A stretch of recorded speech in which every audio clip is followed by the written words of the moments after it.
प्रिय विद्यार्थियों, नमस्कार। अपनी क्लास बीए पाठ प्रथम विषय इतिहास और अपना आज का टॉपिक रिवीजन का है। हमने एक कंप्लीट कोर्स कर दिया है।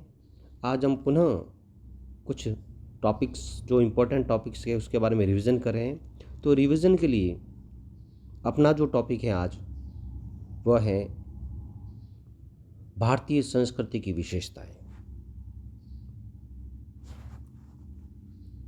हमने जब प्रीवियस क्लास हुई थी उस समय भारतीय संस्कृति की विशेषताओं के बारे में विस्तृत रूप से अध्ययन किया था। भारतीय संस्कृति की विशेषताओं में हम जब अध्ययन करते हैं तो एक महत्वपूर्ण कहावत चरितार्थ होती है, उसके बारे में हमें जानकारी होनी जरूरी है। भारतीय संस्कृति के बारे में एक कथन प्रचलित है जो ऐतिहासिक, सामाजिक, राजनीतिक, धार्मिक और सांस्कृतिक दृष्टि से महत्वपूर्ण है। वह है भारतीय संस्कृति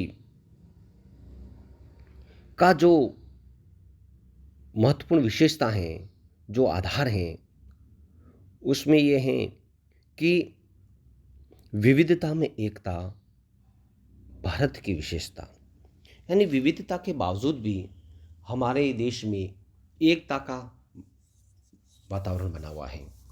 विविधता से तात्पर्य, आज हम विविधता में एकता भारत की विशेषता के इस तत्व के आधार पर ही हम कुछ महत्वपूर्ण संस्कृति के बारे में जानकारी प्राप्त करते हैं, भारतीय संस्कृति के बारे में। तो प्रथम तत्व ये आता है कि विविधता क्या है। तो विविधता में अगर हम जाते हैं तो भारतीय संस्कृति की विविधता में भौगोलिक तत्व भी है, सांस्कृतिक तत्व भी है और विभिन्न प्रकार के सामाजिक तत्व भी हैं। सांस्कृतिक तत्व तो खैर है ही। तो अगर प्रथम बार पहला तत्व हम लेते हैं, भौगोलिक विविधता में की बात करते हैं, तो भौगोलिक तत्व की अगर हम बात करते हैं तो भारत में भूगोल का भी संस्कृति के साथ गहरा संबंध स्थापित है। कैसे, थोड़ी सी जानकारी अपन कर लेते हैं। उत्तर में विशाल हिमालय हैं जो बर्फ से ढका हुआ रहता है,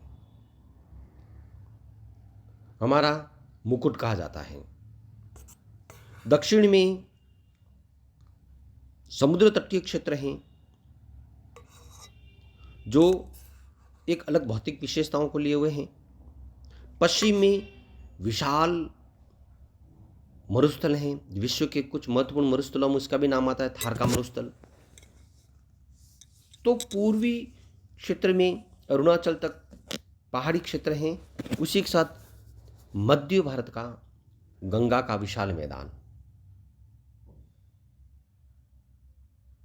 दक्षिण क्षेत्र की ओर जाते हैं, विशाल पठार हमें दृष्टिगोचर होता है। तो भारत की भौगोलिक विविधता भी भारतीय संस्कृति को सीधे रूप से प्रभावित करती है। तो भारत में पर्वत, पठार, मैदान, रेगिस्तान, इन सभी भौगोलिक तत्वों का सम्मिश्रण है, इसलिए हम इसको विविधता कहते हैं। लेकिन अगर इस विविधता को हम एकता में परिमार्जित करने की बात करते हैं तो विविधता में एकता से तात्पर्य है कि चाहे मरुस्थल हैं, चाहे पठारी क्षेत्र हैं, चाहे समुद्र तटीय क्षेत्र हैं और चाहे पर्वत क्षेत्र हैं, इन विविध प्रकार की विविधताओं में रहने के बावजूद भी सर्वप्रथम हम भारतीय हैं,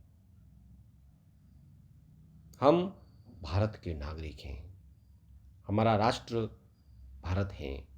इस प्रकार से भारतीयता का भाव विपरीत भौगोलिक परिवेश के बावजूद भी जो हमारे अंदर राष्ट्रीयता का भाव है भारतीयता का भाव है, यही विविधता में एकता के सूत्र को चरितार्थ करता है। इसी प्रकार से भौगोलिक परिवेश के बाद में हम सांस्कृतिक परिवेश की ओर आते हैं, सामाजिक परिवेश की ओर आते हैं। तो भारत में विभिन्न प्रांतों में विभिन्न प्रकार की भाषाएं बोली जाती हैं। आचार विचार, रहन सहन, खान पान, रीति रिवाज, परंपराएं प्रत्येक क्षेत्र की भिन्न भिन्न हैं। उत्तर क्षेत्र से लेकर के दक्षिण तक कितनी ही विविधताएं हैं भाषाओं की, पूर्व से लेकर के पश्चिम तक कितनी विविधता है रहन सहन और खान पान की, लेकिन उसके बावजूद भी एक शब्द आता है, हम भारतीय हैं। चाहे हमारा कैसा भी पहनावा है, चाहे हमारा कैसा भी खान पान है, विविध खान पान की विविधता, पहनावे की विविधता, भाषा की विविधता, इन सब विविधताओं के बावजूद भी हम सर्वप्रथम भारतीय नागरिक के रूप में अपने आप को स्थापित करते हैं। ये विविधता में एकता का परिचायक है। अगर हम सांस्कृतिक साथ राजनीतिक दृष्टि की बात करते हैं तो भारत में विभिन्न राजनीतिक दलों का भी समावेश है।